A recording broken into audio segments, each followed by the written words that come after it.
Kia ora, everybody. We are live. I think there's a little bit of an echo, but that should sort itself out in a second. I'm just going to buy a little bit of time, Bex, because I was a bit slow to push the go live button. So the art behind the art is Sarah's a little slow tonight. For many of you who are joining us, you may notice, and you may have heard from last week's live as well, that I'm actually not at home in the normal office. So I'm actually in Queenstown at the moment. So I'm hoping that the Wi-Fi plays the game and that we get a good signal out tonight. But tonight, as many of you already know, we are joined by the wonderful Beck from Koakoa / the Bond Store. I never really know how to shape that, Beck. No, if you work it out, you can tell me. Yeah. And tonight we're going to be tasting the Tini Remana Gin, which I'm going to leave Beck to explain the whole English translation of Tini Remana. But for all of you playing along at home and joining us on the live stream, there's a few things you're going to need as we go into tonight's tasting. The first is your tasting booklet, which I have left downstairs, so I can't even show you it, but imagine I have it in my hand.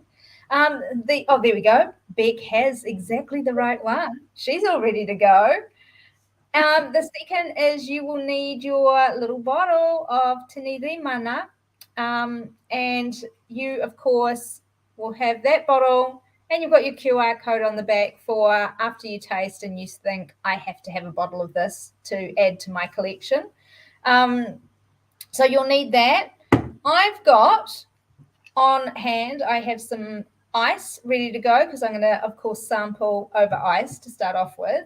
And then tonight, I kind of thought about this a wee bit, Beck, and we'll be interested to hear your thoughts on it later on as we're tasting. But I've actually gone for a Strangelove light tonic tonight to match with mine. So we're going to test it and see how it turns out. But of course, for those of you who enjoy soda with your tonic, you'll be delighted at how this matches with soda. Or if you're just going to sip away at it straight on ice or even just at room temperature, I think that will be fine. So we are getting ready and good to go, I think. So it'd be wonderful to have you joining us again. It is such a delight. I'm sorry about my eye line. Normally I'm good at really focusing in on the camera, but because of where my laptop is tonight, when I'm talking to Beck, I'll probably drop my eye line because she's actually on my screen on my laptop. So that will be why. And hopefully, please let us know if there's any issues with the feed, because I am on Wi-Fi tonight and normally I'd be plugged into the internet and getting all the good signal. So let me know if there's a problem with it. I can see that Cordula is all ready to join us tonight. She's saying, Kia ora, Koakoa. Lovely to see you again, Beck. Yeah, been hanging out for this one. Yeah, absolutely. So, yeah, this is going to be great to be able to try this gin. I also have been hanging out for this one as well, Cordula. So it's going to be awesome. So, Beck, wonderful to have you joining us again. And yeah, it's been a wee while since we've seen you. But for many of our members, and I was telling Beck this before, there'll be many members that actually don't know you at all. So do you want to just give them the little intro as to who you are and how you came to be producing delightful bottles of gin for us? Sure. So I'm Bex, and I used to be a nurse, and we had a little midlife crisis and decided to buy a distillery. Not As really. You as you do, because what could go wrong? So yeah. No experience with making alcohol, lots of experience drinking it. So we're halfway there. So yeah, and now 4 years in, just about 4 years in, here we are. So we've got 3 brands now. So we have Koakoa, which is this Tini Remana Gin is under. We have the Bond Store, which we have a gin and a vodka, and also our new brand, which is a collaboration with an awesome business in Hamilton called Cocktail Collusion. So that's canned cocktails, pre-made, ready for you to go to take to your picnic. So it's been a journey. So yeah. And for everybody who doesn't know, Beck, where are you situated in the country? So we're in the Kapiti Coast, so Paraparaumu Beach. So nice part of the world. I get to walk on the beach every morning to work, and instead of getting stuck in traffic for 3 hours or so going to Wellington. So much better, especially with petrol prices. Especially with petrol prices at the moment, right? Yeah. Because when you were nursing, were you traveling into Wellington? Yeah, every day. Yeah. Whoa. Bit of a drag because 10-hour shifts as well. It's, makes it sort of okay, but not really. Yeah. And one of our members is joining us. She says, "Canned cocktails, count me in." Yeah, I reckon, Anne? That sounds a bit good. Yeah. We may just have to hear a little bit about that shortly, Beck. I think that would be really good. And so you purchased the distillery already operating. What was it producing at that time? Yeah, so it was. It kind of wasn't really a distillery, so it was just producing liqueurs. So limoncello and orangecello and limoncello cream. So we started doing that, and then sort of I really like gin, so I sort of was pushing my husband, saying, "Oh, we should make gin. We should make gin," and then he was fobbing me off, and then he went to the bottle shops and tried to sell all the limoncello, and of course it doesn't move very fast on the shelves in New Zealand. And he said to them, "What do you want?" And they said, "Gin, of course." So there you go. So that was me, and so it's kind of started from there. And then we had our other gin is a Koakoa gin under the Bond Store brand, and we've got lots of Koakoa growing on our little farm in the back of the Wairarapa. And so we thought, what should we do with all of this Koakoa? So there's only so much tea you can drink. So we decided to make gin with it, which it's been really good. So we go out there once a month, do lots of trapping, lots of tree planting. We're just in the middle of planning our tree planting for this year, for this winter, which is pretty exciting because we can. There's lots of native trees that grow in our place that you can use for gin as well. So it's kind of a double whammy, and so it's been good. Yeah, and for everybody on the call who hasn't yet tried Koakoa gin, it was certainly a favourite from the members. Everyone has really loved it. I'm pretty sure you've probably had a lot more bottle stores and possibly even bars requesting it from you, Beck, as a result of our members telling their locals, you've got to have this gin. Yeah, which is awesome because that's honestly the best way, because there's just there's the two of us. Well, I say there's just two of us. There's not.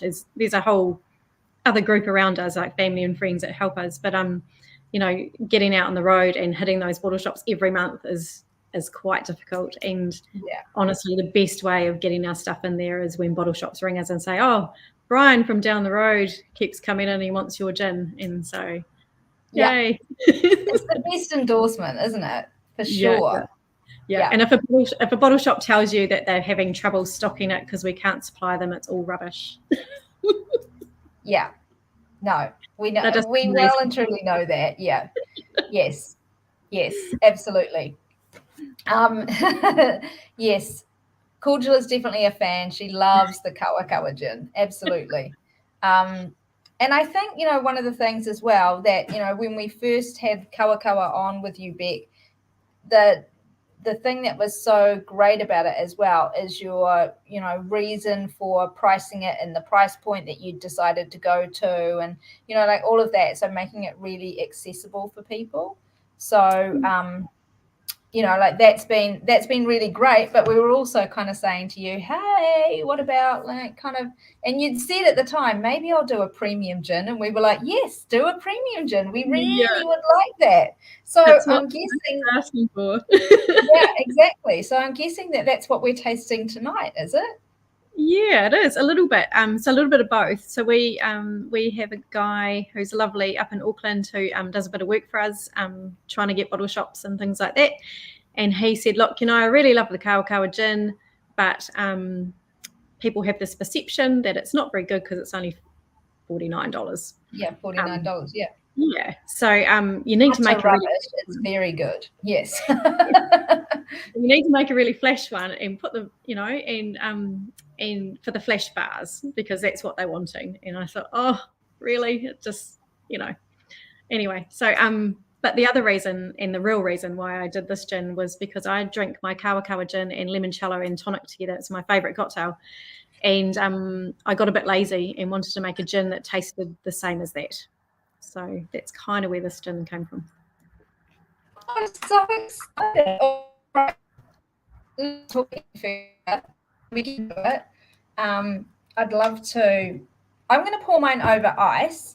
I know that quite often I just drink at room temperature at this first taste, but I am going to pour it over ice tonight because I've already got that prepared. So just talk us through, what are we getting if we just do a wee smell? What are we getting on the nose, Beck? So I know it's called lemon gin, which is the direct translation is gin lemon, but that's how it has to go. So so lemon gin, although you can smell a lot of orange in there as well, which is interesting, because the first round of gin didn't have the orange in it, and then we met a lady who has a bit of Seville orange grove up in Northland, and got really excited because we like to know where all our stuff comes from, and we like to buy it from small producers if we can. And so we bought 100 kilos of bitter Seville oranges and then didn't know what to do with them. So interestingly, there's not very much orange in this gin, but it smells like orange as well. Yeah, you can definitely get it. And saying that she can really smell the lemon, definitely. I think that really, and I think for me, because I've actually poured on ice, I think that quite often ice will bring out those citrus notes a lot more, like sharpen them almost.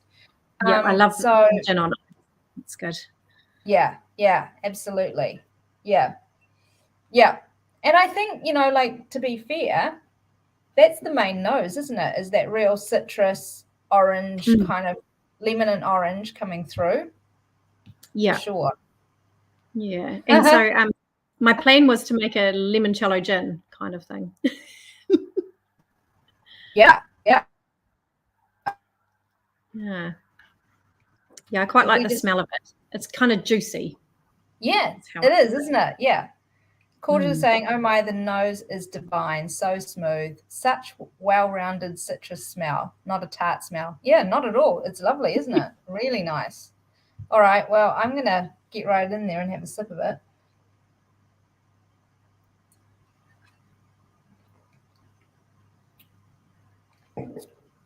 Oh, that's good. So it's quite a bit stronger than our Koakoa gin. This one's 41%. So alcohol-wise, it's quite a bit stronger, but also all of those flavors as well. So it's quite spicy, maybe. Yeah, which I think, because it's got a bit of cassia bark in it, and a bit of licorice, so it kind of makes it a little bit spicier. What strikes me though, Beck, is you've kind of captured the I can almost taste all the pieces of the lemon. Do you know what I mean? Like, it's almost like there's a hint of that lemon rind that's giving a slight bit, that slight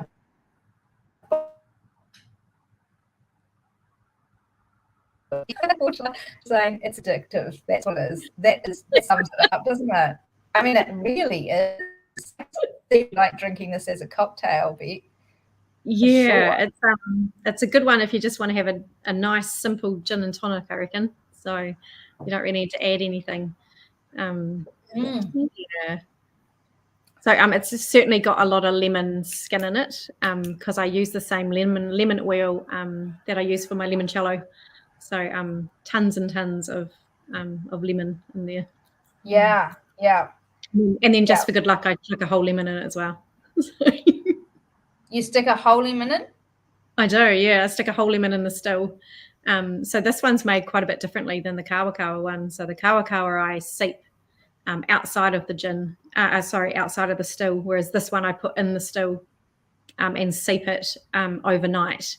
And then just before I turn the still on, I throw a whole lemon and a whole bit of Seville orange in. So, which completely changed the flavour of it, which is bizarre because bitter Seville oranges are tiny. So, yeah. Because I think the thing that grabs me is, I don't know what's everybody else tasting as well, but I can taste that lemon peel kind of taste, but not in an awful way. But then I also get the juiciness of the lemon, but it's not tart. So yeah, it really is delicious. Yeah, Thank you. And so easy to drink just over ice. I've really got into drinking my gins over ice. It's a really nice way of doing it. My granddad always used to drink his whiskey just with 1 block of ice, no more or no less. And so that's how I drink all my spirits now. And it's amazing how much of a difference a block of ice makes. And I don't usually like to necessarily taste them when I'm first tasting. I don't usually like to necessarily taste them over ice because I want to taste them in as pure as I possibly can. But I do find when it's got particularly high volumes of lemon in it, that sometimes the ice can really help to sort of like cut through a little bit of the lemon. Yeah, because they can be quite sharp sometimes, eh? So, and I guess it depends on what kind of gin you're used to drinking as well. But I'm sure all your customers are used to drinking all sorts of gins, so which is cool. Yeah. Not too much, am I? Is it all right? Oh, you're just glitching a little bit, but you're okay. All right. Let's hope it's okay. Cordial is saying it reminds her of lemon meringue pie. Nice. However, second comment, not as sweet though. Which is great because lemon meringue pie is usually too sweet for me. Yeah, definitely. Yeah, and we don't put any sugar in any of our gins, so we make sure that we don't do that. You're allowed to put sort of 4% of sugar in your gin, without calling it a liqueur, but gin shouldn't have sugar. I don't think. It doesn't need it, does it? Like the botanicals can give it a little bit of sweetness. Like you said, you had licorice in it. That would add a bit of sweetness to it, eh? Yeah. So you can certainly play around and get some sweetness. That is really Moorish, isn't it? Really Moorish. What's everybody else thinking? I am gonna, because for scientific reasons, I'm gonna have to add a mixer to it. But I don't know about everybody else. I'd be quite happy to continue sipping with just over ice. That's really delicious.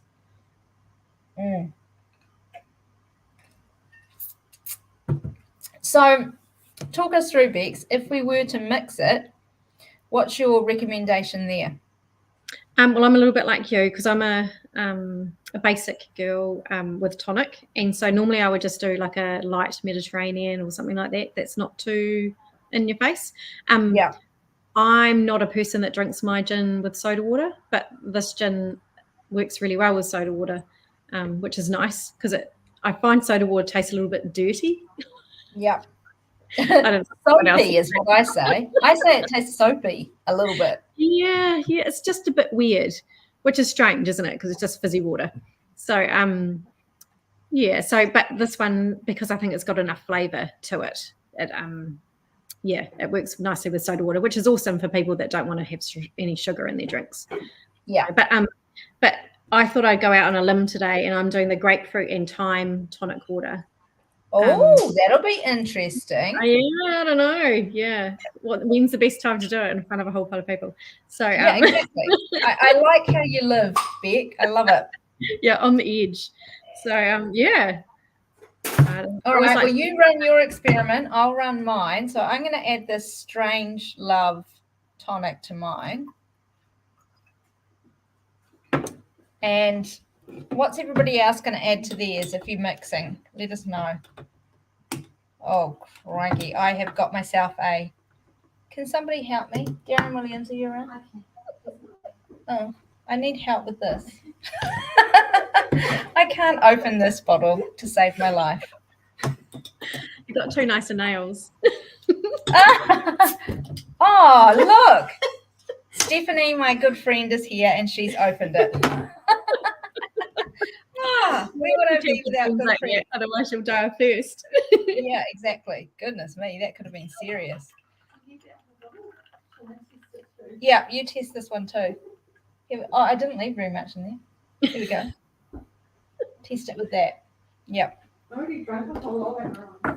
She's drunk her whole little bottle over ice already.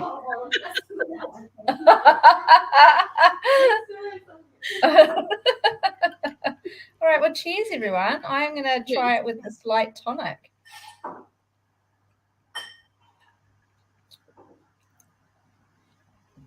Oh, yeah, that's pretty good. That's pretty good.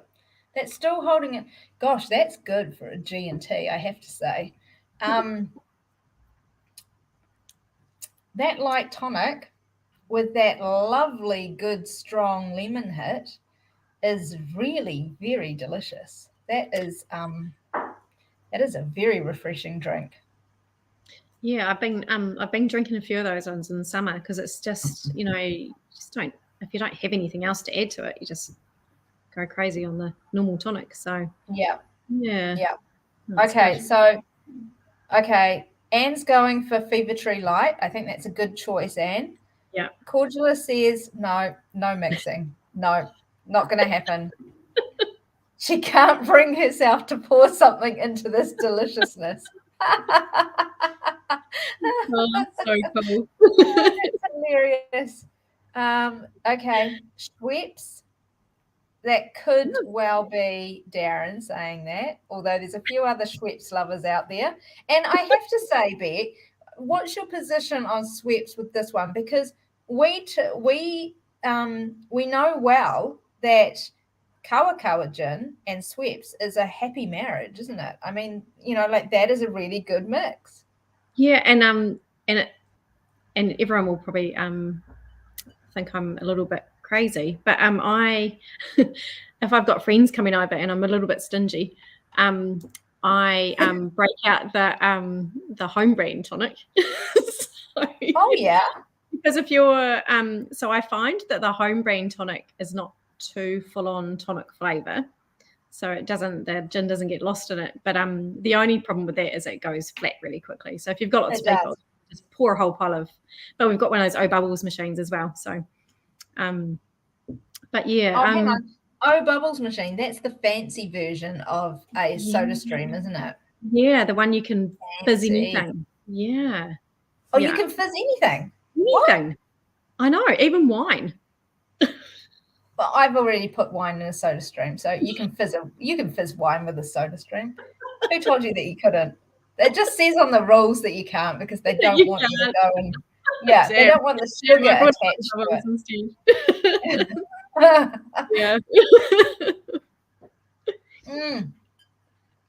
Okay, so home brand with this one even. I haven't tried the home brand one this one. I usually do the Mediterranean Fever Tree with this one. That's my kind of go-to tonic. And if I'm doing tastings as well, I'll just use that. Most people like it. And it's kind of a non-offensive, all-round tonic. So, so whoever is drinking with the Schweppes, we want to taste report back because I'd be very interested to hear what that's like because, sometimes I find that Schweppes gets too syrupy for me. And so it'll be interesting to see whether the lemon kind of cuts through a lot of that. Okay. Somebody else is saying, I can't tell who you are because you just say Facebook user. You didn't give StreamYard permission. Would the yuzu tonic bring out and make citrus too much? I don't know. I've not tried it. So I was meaning to get some of that last week and then didn't. So it's a good experiment. Just, don't know is the answer. Yeah. I think my only concern with using the yuzu tonic with this particular gin is you're adding essentially a third citrus to it, right? Yeah. And the yuzu is quite a bitter kind of a tonic as well. Like it's not a quinine bitter, it's a yuzu bitter tonic. Yeah. And so if you like bitter, it could be great, could be amazing. Yeah. But It's if you don't, I don't think, I don't know, everybody else chime in, but I don't think that the yuzu would make the citrus too much. I think it would actually, you'd lose some of that lovely syrupy, lemony sensation that we're getting from this gin. I think the yuzu might cut a little bit through that, which would be, to me, a real shame. Okay. Cordula's telling me off now. She's saying, Sarah, there are YouTube videos that show you why you shouldn't put wine into the soda stream. Okay, I may have to look them up, Cordula. Thank you for the warning. You should just do your own YouTube video of me putting wine into a soda stream. There we go. There's a challenge that could be accepted very shortly, Beck. That would be fun. Send us a link. Yep. Okay. Yeah. Is it Cordula that I'm going to end up with red wine over my ceiling? Because that wouldn't be a good look. Hasn't happened so far though. It's been all right. But I've only done white wine, so maybe that's. I was why. going to say fizzy red wine's a bit interesting. Oh no, I quite like fizzy red wine. There is a fizzy red wine out there that I'm quite enjoy. Okay, Cordula wants a report back. Beck, how is it going with grapefruit and thyme? It's all right. I think it's making it a little bit bitter. I think the grapefruit's probably too much. But I chose this one because I'm putting thyme in my new gin, and I just kind of wanted to see if I could taste it in the tonic.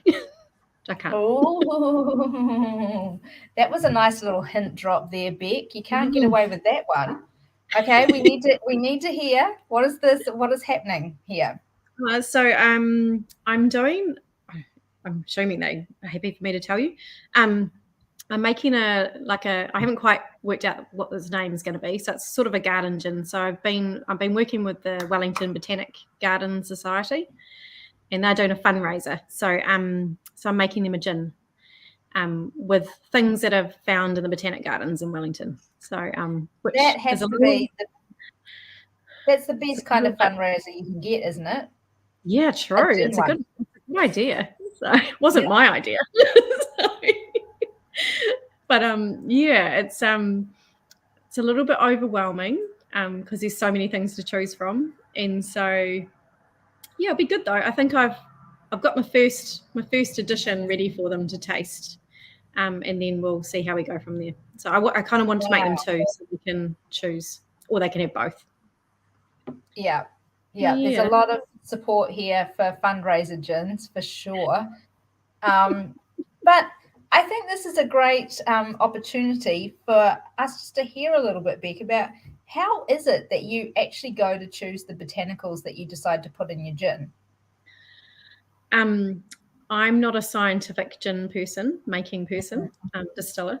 I think of things that I quite like and might taste good together, and then experiment with them. And then sometimes they work, and sometimes, most of the time, they're not very good. And we have lots of gin to drink. So,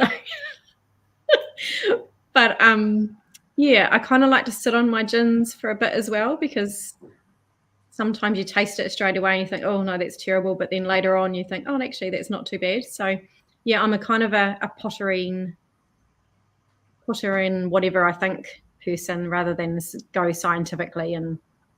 But I am using a bit more science around which botanicals need more alcohol to pull their oils and things as well now. So just because I probably should be a little bit more serious about how I make my gin, maybe. Where's the fun in that? Like, honestly. But when you're faced with something, I'm just imagining you're faced with the Wellington Botanical Gardens. I mean, like, could you get any more botanicals if you tried? I know. They said, oh, you can have free reign. And I'm like, oh my God, really? Please, no. So there's a group of ladies who have had permission to get me all the rose hip in May from the rose garden. So which is great. I've never used rose hip before, so that kind of freaked me out a little bit. So I foraged on our property in the Wairarapa for some wild rose hip, just to experiment before May, because I need to make sure I can get this rose hip working. So and I quite like using native plants as well where I can. So anything that's from New Zealand. So a little bit of totara is going to go on my next run, and we'll see what that does because we've got some beautiful totara trees. And then just sort of some backyard kind of plants. So your rosemary and your thyme and bit of There you go. There was a comment. Might there be rosemary in it? Yes, there will be. Yeah. So I've got some rosemary going in my garden. So yeah, we love a good dab of rosemary in our gin. That's for sure. Yeah, it's amazing what it does. Really adds it. Yeah. Absolutely. Mm-hmm. Absolutely. Yeah. So aside from in this gin that we're tasting, aside from our lemon and our what are they called? Bitter Seville oranges. Yeah. Don't eat them. Terrible. Oh, really? Terrible. So we got them. They first arrived, and it was a Monday, and well, actually, it was Monday morning came around, and we didn't have anything for our daughter's lunch for school as usual on a Monday, and so we chucked a couple of these oranges in. Oh. Here you go, here's your fruit. And she came home and said, what are you trying to do to me? Are you killing me? And I'm like, what do you mean? She goes, have you tried those oranges? And so, no, don't eat them. They're not very good. Oh, no. But yet when they're distilled, they haven't come out really bitter. No. So I guess they get cooked. When they get a bit cooked, then they but they're only tiny. They're like that big. Oh, yeah. Oh, yeah. Okay. So but yeah, apparently not very tasty. So somebody else is building great marmalade. Yeah. And so is it, whoever this is that's saying this Seville orange is a great marmalade, is it because they're naturally bitter? So even the non-variety, like regular Seville oranges are quite sweet, aren't they? They're very bitter oranges. I would lick it, but I'm not going to. So the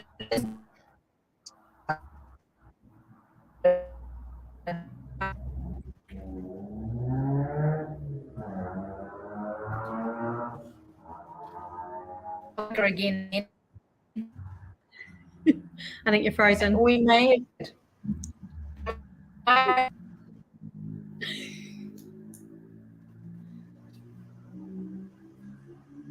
Am I good? You might be back. Yep, you're back. Okay, I'm back. And I can guarantee, because I'm sure my husband will have managed to take a photo of that, I can guarantee that my face would have paused at the worst possible moment, because Darren literally has a collection of me and my face pauses from live feeds, which is lovely. And it amuses him a lot. So thank you, Darren, I'm sure. It's okay. You're a bit blurry, so you won't know. Oh, okay. That's quite good. It's the main contribution to good marmalade. And it's Fraser that is our Facebook user. Fraser, it is so nice to have you joining us. That is wonderful to have you joining us. Yeah. Well, okay. Fraser, if you're going to make marmalade, I know where to get your oranges for you. So just let me know. There we go. If you want to whip up some marmalade there, my friend, just get some oranges through Beck. Wow. Okay, fantastic. But so the use of, because originally you just use lemon in the and then it the Seville lemon, or what made you choose to? I mean, obviously you found the bit of Seville. Yeah. So so we were doing the bitter civil orange for something else. We were going to make a bitter civil orange gin, and that was absolutely terrible. And not even our friends would drink it, so that wasn't very good. So we had all these bitter civil oranges that we didn't know what to do with, and we made the lemon gin, and it just wasn't quite right. Like it didn't have that juiciness, and so we just slung a frozen orange in the still, and it changed the whole taste of it. Yeah. So at first I put it in the onion head,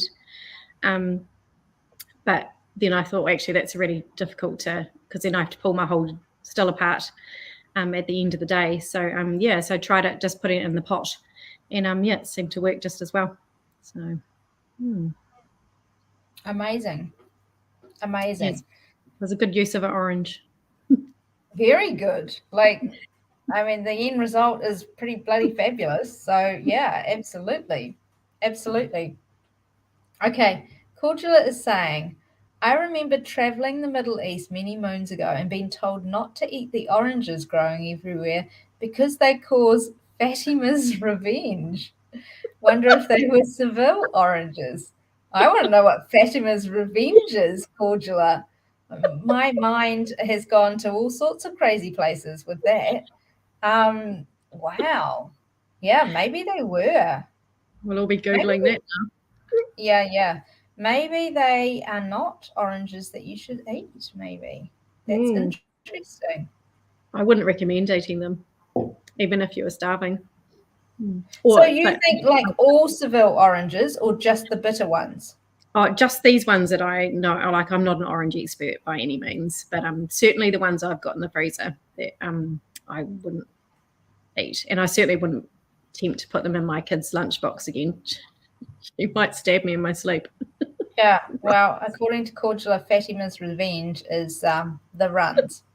So that doesn't sound too pleasant, does it? Well, I hope my gin is not going to do the same. I think you're pretty safe. It's been distilled, so I think we're fine here. Absolutely. You would have heard about it by now, that's for sure. Yes. I'm sure someone would have told me. And I'm pretty sure the friends and the whānau that got to sample it would have given you that feedback, right? Yeah, they're pretty forthcoming in their negative feedback. So Yeah. You've got a good tasting team there, haven't you?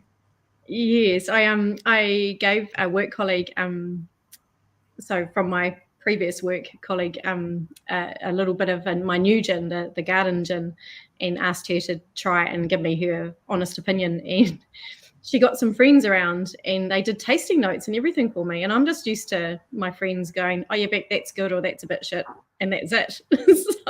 So I got these really amazing tasting notes around what they could taste when they were doing it short and long and by itself. So it was great. So I'm gonna have to do that more often.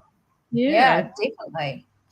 You know, I'm fairly certain my members could do exactly the same thing for you, Beck, if you needed our help in any way.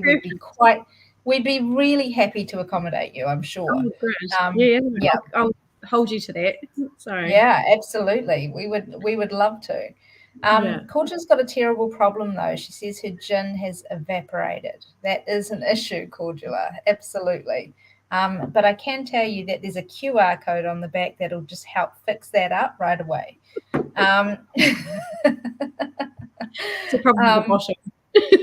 I know. Yeah, it is an issue. But I mean, it is easy to drink, isn't it? Super easy to drink. Oh, and that's too funny. So Anne's saying, for those of you who haven't put your spectacles on tonight, I just Googled Fatima's revenge and I got something about being a Trump supporter. I suppose it's a little bit like having the runs. It's just like that, right? It's too funny. Oh, that's hilarious. Hilarious. So what other little herbs and spices have you added in? What are our other botanicals in this one? So we've got a bit of cassia bark and a bit of licorice root and some coriander from Hawke's Bay. Yum. So yeah, it's they all go in well. some of those things go in at different times as well. So this one's this gin's been a real, excuse my language, bitch to make. It's given me lots of grey hair, as you can see. Yeah, it's I can only make small batches at the moment because I'm sort of stuck with the size of my still. So my still's only 120 litres, and because I seep it in my still, I can only make 120 litre batch essentially at a time. So it's it's been a real challenge, this gin, and also lots of cloudiness when the water hits it because of all the oil. So yeah, because my gin's a basic still as well, so it's just me tinkering and getting it to come out right. So yeah, it's been interesting, and I'm pleased it's done. Yeah, and done beautifully. But have you ever thought about bottling it with that cloudiness? Yeah, it's funny you say that, because we had a batch, and it was it's usually when it's really, really cold. So our distillery is freezing cold in the winter and boiling hot in the summer. And contrary to everything that I've read about cloudy gin, if I make the gin when it's really warm, it goes perfectly. It's great. If it's really, really cold, terrible. And so when we were first doing the Koakoa gin, I put a whole pot of Koakoa gin in the tank that I thought was clear, and then it got cold and went cloudy, and I sent it up to Tauranga with my husband, and he had to do a whole food show with about, I don't know, 300 bottles of cloudy Koakoa gin, and he sold it all in one day. So yeah, cloudy gin tastes really good because the oils are still in there, and people just don't like the look of it. So but yeah, with this lemon gin, if you put it in the freezer, it can go cloudy sometimes. So, but then it goes back to normal in room temperature. Like a magic trick. Yeah, totally. It's totally planned. Love it. Love it. I mean, I don't know. What does everybody else think about the cloudy versus the clear? I mean, it would not bother me if I saw a cloudy gin on the shelf. It really wouldn't. I actually don't get it. So I don't know what other people think. Okay. I think the collective brilliance, passion, and enthusiasm of the members is an underused resource that Bex and other distillers could tap into with great benefits for all. I think that's Fraser telling us that, because that little smiley face in the Fraser. I totally agree, Fraser. Absolutely agree. Okay. Question for you. Is there any plans to upgrade the still? Yeah, sort of. So I've only had this one a year and a half, maybe. So it was huge when I bought it, because I was running, I don't know if you can see in the picture, but I was running the one next to it, which is only 30 litres. So 120 litres still. So we sell That's about 4 times the capacity you had. Yeah, but we sell 2,000 bottles of Koakoa gin a month, so that comes out of that little still. Okay. It's getting pushed to its limits, so it's certainly a workhorse. It runs just about every day. It's a nice little still. It's not too fancy, and I like to tinker with it. Does its thing. But if I think I would get a bigger one, but we're just debating about because we're looking at building a new distillery as well. So yeah. What? Yeah, I know. Exciting. Well, not yet. We're just waiting for the developers to get back to us. So we've run out of room, and we've had to use an old stationery shop to store all our boxes and crates and stuff. So This is a good problem to have, though. It is. It's a very good problem to have, but it's a bit frustrating. I keep tripping over, and it takes me half a day to find a bottle. So yeah, so I think we're just sort of starting to research bigger stills now, and there's so many out there. The bigger the still, the more compliance you've got. This one's probably at the limit of not having to have a firewall and a bomb-proof box and things like that. So it's it's lots of considerations, really. And is this going to be local?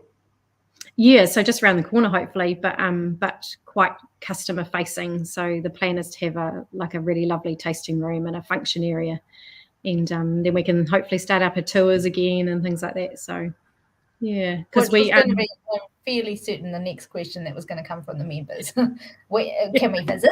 Does this mean we'll be able to come and visit? Absolutely. You can come and visit us anyway. We've got a little tasting room at the front of our distillery at the moment. It's pretty basic. But that was sort of the one thing we didn't expect to enjoy so much when we started this. We were those people who were just going to close the door and make a whole pile of gin and just crank it out and, do our thing. And then we decided if we're here, we may as well open the door and let people in. And it's been really cool. Like, it's just really lovely having people come in and, even if they don't like your stuff, getting their feedback, and yeah, it's neat. And we finally put a sign up about 3 months ago. We've been here for almost 4 years, and we put a sign up and the sign paid for itself in about 20 minutes. So lots of people went, "Oh, have you moved here?" And we're like, "Yeah, 4 years ago." Put a sign. Just put a sign, like as many other people would do. Yeah. Because we're down a weird side street, so we put a sign out on the main road. So there you go. Very good. Okay, there's some feedback coming through.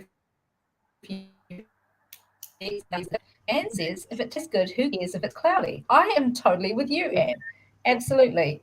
Jackie's chiming in. She's saying cloudy is fine. Maybe would be good to have a small comment on the label. This is a good idea, saying it may be cloudy at different temperatures. I like that idea, Jackie. I think that's a good idea. Yeah. Cordula points out a good point as well. I'm good with cloudy, but maybe the non-suggestion members need some education. People might think cloudy equals off. That's quite true. Yeah. I've noticed that the Four Pillars gin has it on their label that their gin might go cloudy in colder temperatures. Yeah. So it's a real, I don't know. It's a tricky one for distillers because it is one of those things that is really hard. And you either you chill filter your gin or you carbon filter or whatever, and you lose some of that taste. So there's that balance around what you're going to do, really. So, but and is it mainly the citrus oils that drive that though, Bex? Yeah, for us, So often it's the juniper, but we don't crush our juniper purely because we've got enough oil. So the Koakoa gins we think is the Koakoa, because sometimes you can see the oils running through the bottle of the gin, which is quite weird, and it's only particular batches as well. And so that's why we blend all our batches, and because we only do small batches, we blend it into a big holding tank just so we can get consistency. But it's quite interesting. The different plants, the different Koakoa bushes provide different oils. So yeah, that's been quite cool. Yeah. But I've been experimenting with coloured gins. I've been a little bit hesitant to make a pink gin, purely because you have to add colour afterwards, after the distillation. You can't get a coloured gin out of your still. And I've just been a little bit wary about that. But I've been experimenting with blue gin. Oh, yeah. And I don't know what your members think about blue gin, but it kind of looks a little bit like meths at the moment. So I'm not sure if that's a goer. Are you using butterfly pea to bluify it? Yeah. That's a technical term that I just used. Bluify, yeah. It did bluify it. They call it inky pinky. Inky pinky. That's even more technical than my bluify. No.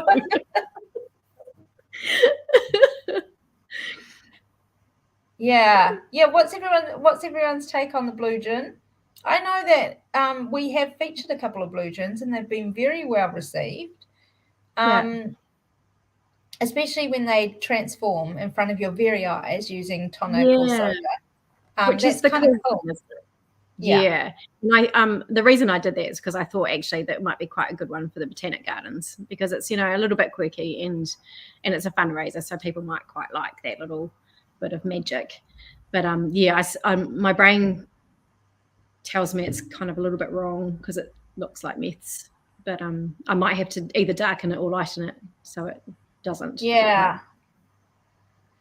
Yeah. I think the ones that we've had, but I tell you what, one thing I have noticed, and anyone else that's got a blue gin, the shelf life of the blue is not a long shelf life.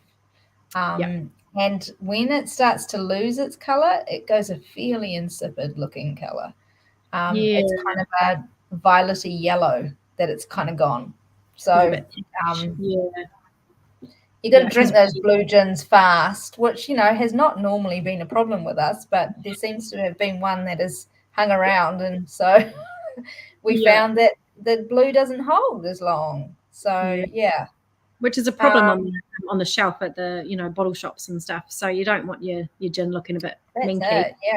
Yeah. So that's my next experiment's out on the windowsill at the moment to see how quickly that colour fades. And because we have the same problem with our cellos because we don't add any colour to them. It's all natural, and so they do fade in the sun.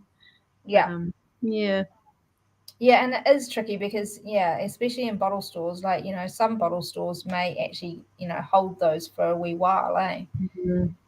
Okay, so Anne's saying, I love blue gin, but I think a lot of people find it tastes like licorice. So if you can change the flavour, then you might be in with a grin. So I think Anne, correct me if I'm wrong, but I think she's referring to a particular blue gin which had a very strong licorice taste. Because I don't think the butterfly pea particularly presents as a licorice taste, does it, Bex? No, it doesn't seem to. And I put it in a base gin just to see what the colour was, and it doesn't seem to make the colour, the taste any too different. It's a little bit sweeter, but I was quite surprised because I did think it has got a slightly floral element to it as well. Because it is a flower, right? Which I thought that's why it would be quite good for the botanic gardens people. But then I did think about whether it was a noxious weed in New Zealand. I'm not sure. I don't know, but I do know that in China it's a very revered medicinal herbal. Yeah, I do know that overseas it's very revered. Okay, so Cordia is saying, I like blue gin. It's a neat trick. Yes, absolutely. Jackie, I'm with you. Need to drink those blue ones quick. Yes, absolutely. and then Cordial's come back and said, maybe that's why I like it.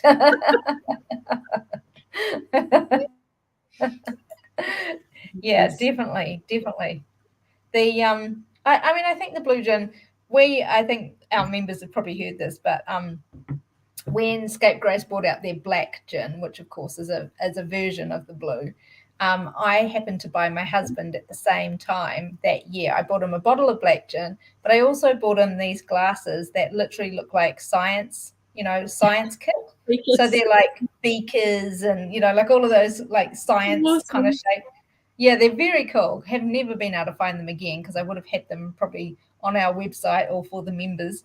But yeah, really cool. And so we were literally on Christmas Day pouring look at it when you add soda. Look at it when you add tonic. It was like this science experiment happening on Christmas Day. It was very funny. So it was very, very dry ice to put in there. I know. I should have thought of dry ice. That would have been great. Might have set up your smoke alarm. So. True. Absolutely. Well, it sounds like you've got some pretty big experimenting going on then. Yeah, I guess that's the I've never really had the time, so I guess that's one good side of COVID, that it's been a little bit quiet this month, and so I've had time to move things around and just start pottering with new things. So I've been really enjoying going out into our little bit of land and finding new and exciting things. So I left the bright red and white spotted mushrooms alone though. They looked a bit dodgy. So I don't know how mushroom would work in gin. Yeah, no, probably not, especially if it's poisonous. Yeah, that would definitely not be good. Or it could have hallucinogenic properties. A whole One's new been side feed going for your them, gin. so- That would be kind of funny, wouldn't it? Well, maybe. Yeah, maybe not. Yeah, and let's be fair. There may be some people that have some things to say about that. Yeah, That's yeah. true. Yeah. Yes. All right. Well, I'm almost at the end of my glass. I don't know what about everybody else, but gosh, this has been a delightful gin, Bex. It's been Thank amazing. I mean, I always knew coming from somebody is saying it's a niche market for you, shroom gin. Brilliant. Oh dear. I'll give that one to you guys for Declining taste. rapidly here. Oh, that's too funny. It's been absolutely glorious to catch up with you again and hear about some of the other gins that you've also got in experimentation. But thank you for sharing this one with us. This has been amazing. Thanks for having me. For those of you who have already tasted Koakoa and now we're tasting the Tini Remana,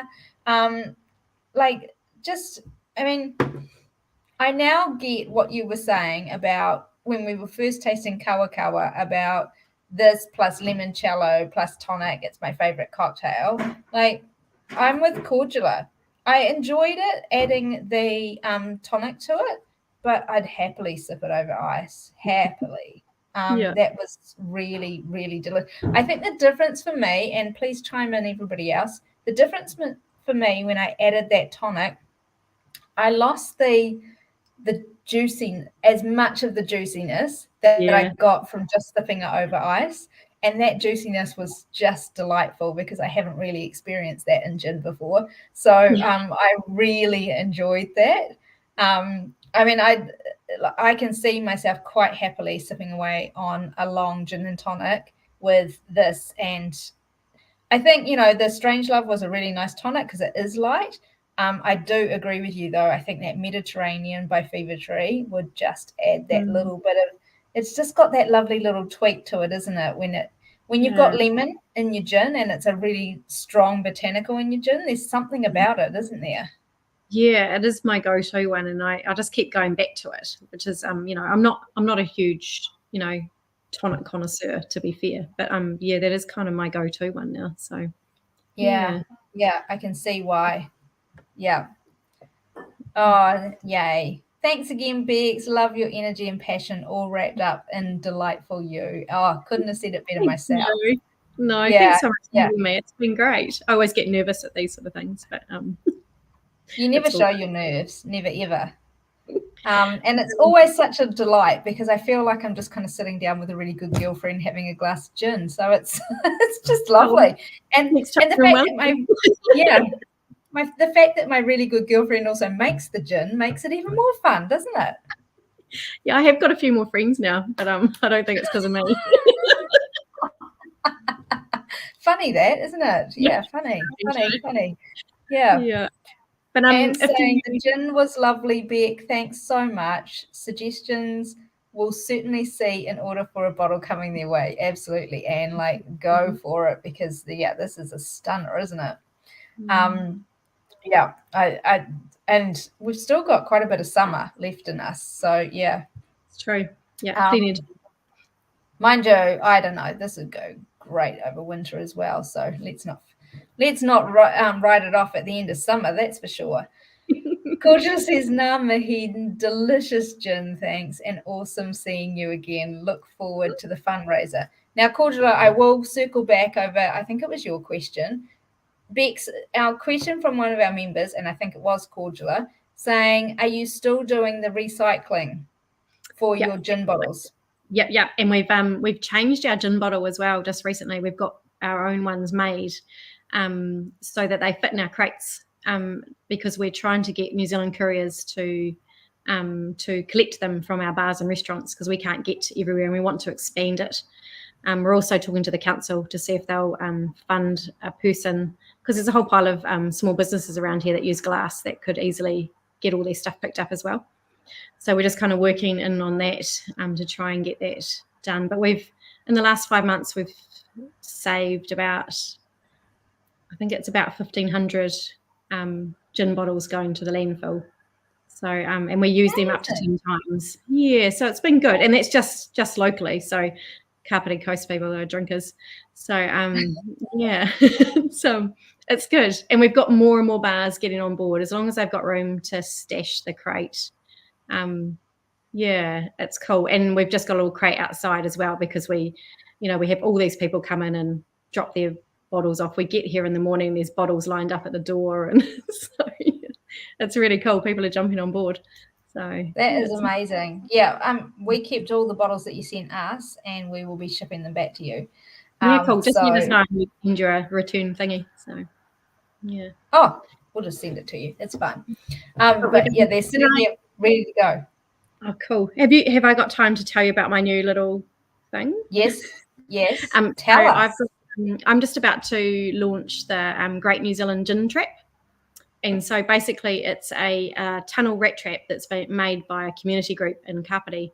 And it's got a bottle of gin in it because I'm trying to reduce the waste of gift boxes. And so basically the rat trap is a working rat and mouse trap for your backyard. So it's backyard trapping.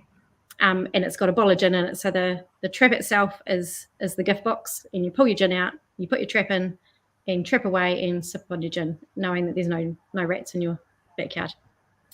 So that's very handy. My husband thinks I'm a little bit crazy. So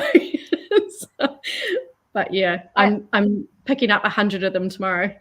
So hopefully people like them. Absolutely. I think that's amazing. I love the way your brain works, Bex. Oh, I don't know. We'll soon find out. I've got a reporter coming to see me on Wednesday, so we'll see if it hits the news. Oh, yeah. I'm sure it will. If not, I've got a hell of a lot of traps for my backyard. So, we know rats in my neighbourhood. Okay, there's a lot of love for it. Dot saying, Beck, that's a clever idea.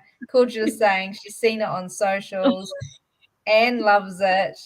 Jackie thinks it's awesome. Somebody else is saying great innovation with the rat traps.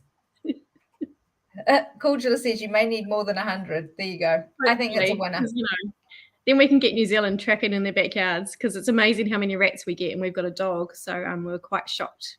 So yeah, but we've been trapping for years, not necessarily in our backyard, but in the bush. So yeah, it's kind of cool to get everyone else involved. We used to buy them for our friends and family for Christmas, but without the gin in them, and they were a little bit, less enthusiastic. So we thought adding a bottle of gin might. Yeah, I can imagine that adding the gin will really help. I think. Yeah. I think you're onto a winner there. Definitely. Oh, fantastic. All right. Jackie's also put a comment up for you. Thanks so much for a wonderfully delicious and fun tasting. Hasn't it been, Jackie? It's been wonderful. And Dot, I'm sorry that you made it to us late, but it was great that you could join us. And don't forget, you can watch this on the replay. So you will not miss any of the wise words that Beck has shared with us tonight at all. And hearing her story, which is always a great one. We always love to hear what is going on with you guys, Beck. So it's absolutely fabulous. Oh, this may be the last comment that we'll leave. Cordula says, disposing of the dead rats is the thing that puts me off, to be honest. I've got a wee tip. Get your pink dishwashing gloves and have some for your rat trap, not for your dishwashing and rat trapping. So have some of those, put them on, and then you just press the little button and the rat falls into the bin. You don't have to touch it because I hate the rats too. Yeah, so it's a supposedly a non-touch trap, but yeah, put some gloves on. Yeah. Or alternatively, drink quite a bit of the gin, and then it won't bother you nearly so much. Yes, we do have don't drink and trap on the side of the gin. It's on the side of the trap. Because we don't want to be responsible for the finger loss. Yeah, exactly. Yeah. So is that how Chris had his accident today? No. Luckily, because that wouldn't be very good advertising. So no. And to be fair, he probably empties the rat trap more than I do. But Okay. yeah, Okay, but no fingers were harmed in his emptying of rat traps. no, Not ill. Okay. no. Very good. Very good. Bex, it has been wonderful once again to spend some time with you, hear about what's going on down in Paraparaumu, and and enjoy this absolutely delicious gin. I didn't think you could do any better than Koakoa, actually, but I stand corrected. Fully stand corrected. I have loved this, and it sounds like everybody else has as well. So thank you once again. It's been spectacular. And keep us posted on those other ones that you're working on. We'll be very keen to hear what happens on the fundraiser, that's for sure. So please make sure you let us know. And of course, the garden gin, we'd be very happy to sample that one as well, wouldn't we, everyone? Right. Yeah. Doesn't have a label yet, but if you're happy to just have a non-labeled, oh, we love those ones. I'm happy to send them so you guys can have a try and write me some notes. Oh yeah, yeah. I don't trust my friends all the time, so. All right, well, everybody, that's been us for another tasting this week. And it looks like my internet held out for most of it, so that was a winner. Next Thursday night we have another tasting, and we're doing a brown bag version, so that will be a little bit fun. Bex, if you haven't drunk your Scape Graces, you could come and join us for that one. Cool. Yeah, it'll be fun. So I will see everybody again then. In the meantime, go well, enjoy those gins, and we shall see you all again very soon. Ka kite. Thanks, guys.